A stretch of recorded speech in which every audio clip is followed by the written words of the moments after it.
जय माता दी। तो मित्रों, जैसे कि हम सब जानते हैं, दुर्गा माँ की सातवीं शक्ति माँ कालरात्रि के नाम से जानी जाती है। अतः नवरात्रि का सप्तम दिवस माता कालरात्रि को समर्पित है। इन्हें माँ पार्वती के नाम से भी जाना जाता है। इनका पहला उल्लेख दुर्गा सप्तशती में मिलता है। मार्कंडेय पुराण के अध्याय 81 से 93 तक, जो माँ दुर्गा पर ज्ञात सबसे पुराना साहित्य है। माँ कालरात्रि को व्यापक रूप से माँ दुर्गा के कई विनाशकारी रूपों में से एक माना जाता है, जैसे काली, महाकाली, भद्रकाली, चामुंडा, चंडी, दुर्गा, भैरवी, मृत्यु, रुद्रानी और धूम्रवर्ण। माँ कालरात्रि दुर्गा माता का सबसे आक्रामक रूप है। उनकी 4 भुजाएं हैं।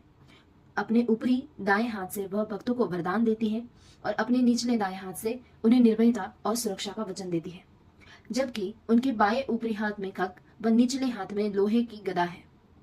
देवी कालरात्रि के केश खुले हुए होते हैं और उनके गले में चमचमाती मोतियों की माला है, जो बिजली की तरह चमकती है। उनके त्रिनेत्र है और नथनों से क्रोध की ज्वाला निकलती है।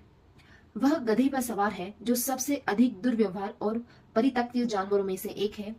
ऐसा इसलिए क्योंकि वह सभी जानवरों के प्रति देखभाल और सुरक्षा के महत्व पर जोर देती है। कालरात्रि माँ का भयानक स्वरूप राक्षसों को नकारात्मक ऊर्जा को भयभीत करता है और अपने भक्तों की रक्षा करता है। अपने भक्तों के प्रति उनकी अत्यधिक करुणा के कारण उन्हें शुभंकरी के रूप में भी जाना जाता है। हिंदू धर्म के ग्रंथों अनुसार एक बार देवलोक पर शुभ और निशुंभ नामक 2 राक्षस ने आक्रमण किया था और देवताओं को परास्त करके वह अपना अधिकार जमा लिया था। इस पर देवराज इंद्र अन्य देवताओं के साथ भगवान शिव से सहायता मांगने हिमालय गए।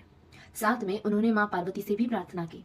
इस पर सभी देवताओं की ओर से दानव से लड़ने के लिए माँ पार्वती ने देवी चंडिका का रूप धारण किया, जो शुंभ और निशुंभ को मारने गई। लेकिन इन दोनों राक्षसों ने चंड और मुंड को देवी चंडी से लड़ने के लिए भेजा। इस पर माता ने खुद के स्वरूप को देवी कालरात्रि, या हम कह सकते हैं माँ काली के रूप में परिवर्तित कर लिया।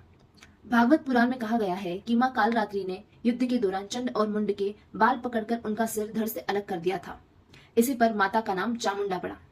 तत्पश्चात माँ काली को मारने के लिए रक्तबीज नामक एक और राक्षस भेजा गया। रक्तबीज को ब्रह्मा जी से वरदान प्राप्त था कि रक्तबीज के रक्त की जब भी कोई बूंद जमीन पर गिरेगी तो उसके जैसा दिखने वाला एक और रक्तबीज पैदा हो जाएगा। जब माता कालरात्रि ने रक्तबीज से युद्ध किया तो उन्होंने उसका रक्त तब तक पिया जब तक कि वह पूरी तरह से मर नहीं गया, जिससे उनकी जीभ रक्त से लाल हो गई थी।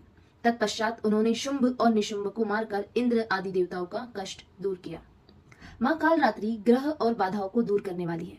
इनके उपासकों को अग्नि, जल, जंतु, शत्रु और रात्रि आदि भय कभी नहीं होते।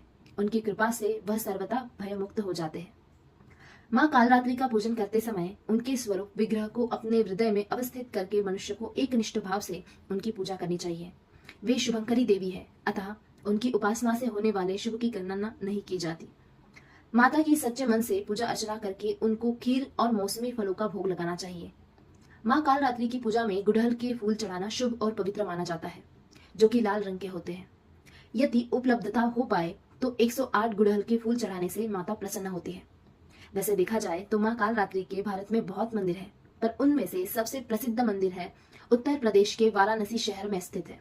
यदि आपको मौका मिले और माता का बुलावा आवे तो निश्चित ही माँ कालरात्रि का दर्शन लाभ प्राप्त करें। धन्यवाद।